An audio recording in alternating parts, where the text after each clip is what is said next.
Hi everyone, this is the video for the multi-mouse version of Digital Mysteries. Now to start off with, we're just going to go to the settings menu just to check we're on the right mode, which we are, but you can toggle between them here. You can also toggle between different difficulty levels and how many stages you want the mystery to have. Now if we just start a new mystery session by starting here, I'll just talk you through the mystery library. Now here, if the mystery has a cover image next to it, that means that the mystery is stored locally on your computer and it's actually ready to go.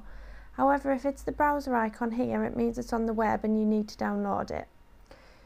So you can filter through the mysteries by either using these icons, subject or age group.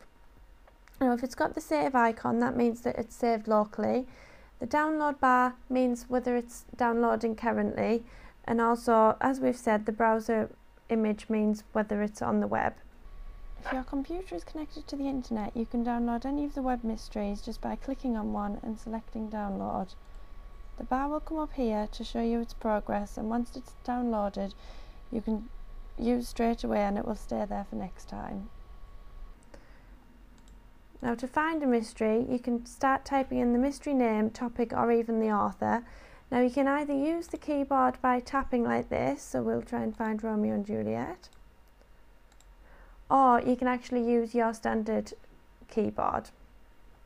So we're actually going to use King Ted as our example today.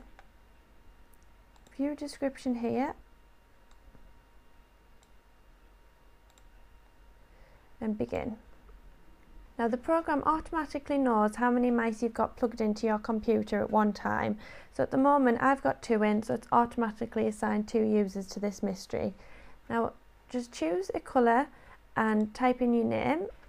You can also add in your emails here, and if you're connected to the internet you'll actually receive a report at the end. Just click close. So at the beginning of each stage of the mystery, a stage introduction will come up. So make sure you read this because it will give you tips on how to get to the next stage and how to best understand the mystery. Now the reading stage, the main aim of this is to read all of the slips. One point to note of the multi-mouse version is that you can't move on to the next part of the mystery unless both people agree. So Thomas wouldn't be able to click on my name and I wouldn't be able to click on Thomas's. So we're just going to move on to the next bit. Now firstly I'm just going to show you the participation chart, which is up here. This will change as the mystery goes on, so you'll probably get a better picture of it as we do a bit more. But basically if I start making things bigger, moving things around, my participation will actually go up and Thomas's has gone down. This is the progress chart, and as time goes on this will also change, but for the moment I'll just say that the number signifies which stage you're on at the moment. So as we're on the reading stage, it says number 1. Also as time goes on, the shades of blue will change and it'll say the proportion of time that you've spent on each stage. So I'll just show you how to change the size of a slip. So just hold down with the left button on your mouse and you can either go medium size, large or back to small again. You can also rotate it using this arrow tool here. This is the same for things like notes. Now the main menu is just similar to how we've just enlarged the slip. Just hold down in any blank area.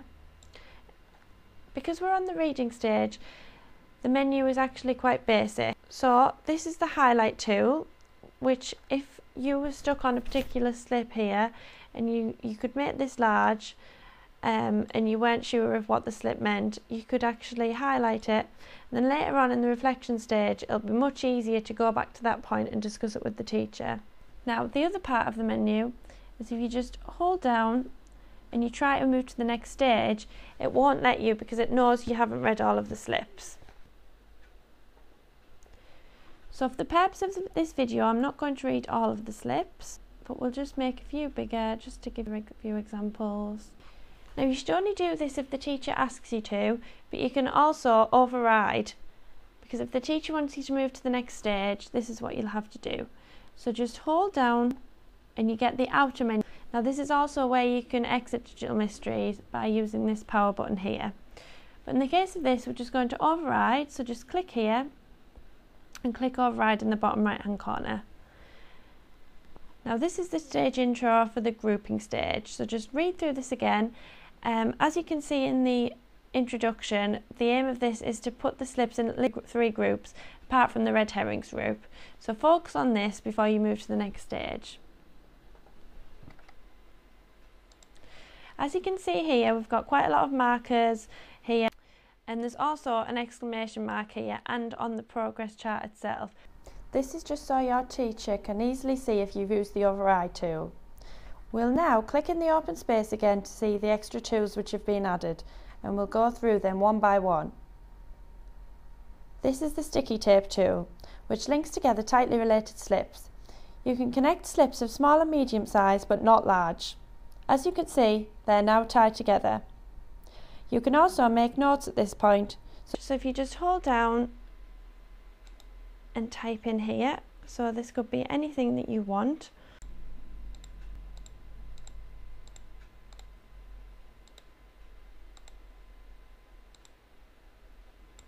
You can also tie things to the notes.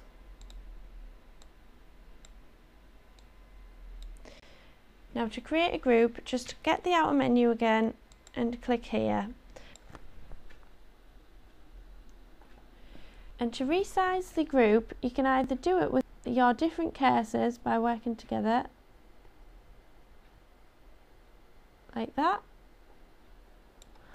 or you can actually use the corners here to have it as big or as small as you would like. Now to put things in the group, just drag them over like this. And next time you move the group around, they'll stick with that. Now, as we said, the purpose of this is to put them into 3 different groups. But again, we're going to override just for the purpose of this video. This is the stage introduction for the sequencing stage. Just read through the tips and move on. The purpose of this stage is to explain your answer. So if we just click in the outer menu, you've now also got a pointed sticky tape tool as well. So if this was a direct result of that, then you can put that one there and you start to build a sequence.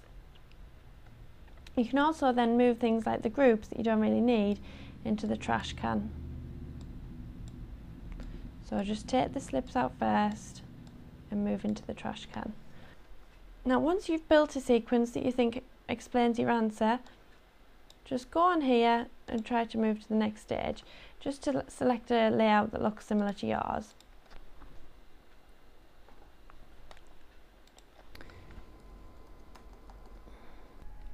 You then type in your answer and agree by clicking on your names. Now this is the reflection stage. So everything that we've just done, you can now replay back and discuss it with your teacher, discuss it with the fellow people in your group. So just press play here. You can also change the speed, as you can see. It tells you how much time you spent on each stage. And you can also go from the beginning of each stage all the way to the end. You can also use this bar here by dragging this along and by clicking on any of the important times. So your teacher might say, oh, why did you use the override tool, or why did you highlight that point? While you're playing it back, you can actually stop and manipulate the slips. So you could actually say, it might have been better if we put that one with that one, just to explain that to your teacher. And that's the multi-mouse version of Digital Mysteries. To exit, just go here, and there we are.